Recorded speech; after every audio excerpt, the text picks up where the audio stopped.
दगड़ियों जैसे मैं पहले बता दूंगा कि जोला जगह पे खटपट है जी तो ये सवाल हम भरे नहीं कोई बारात लेंगे और तो बारात जाइए बात आई कुछ बरी थी इतनी रह रही तो कुछ बरी थी अपना अपना गाड़ियाँ में जेल ये बात ये गाड़ियाँ में जेल और तो बारात जाइए बात जैसे हमें पहाड़ी श्रेणियाँ में जो ये बात रहता है तो वो चल रही है महिलाओं जो श्रेणी सब ध्यान से कर रही है आगे दिन भर बोई रहे हैं तो दिन भर बोई रहे हैं जाओ बारात आने तक तो अब हम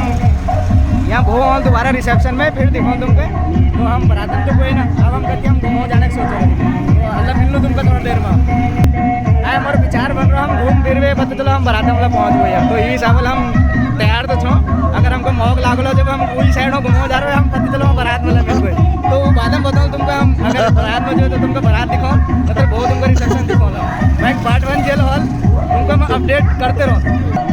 इसी जे हिसाब खटपट है हिसाब जाऊँ मन तो निकल रहा थोड़ा मन रखना लीजिए तो अब हमसे थोड़ा ज्ञान थोड़ा जौला थोड़ा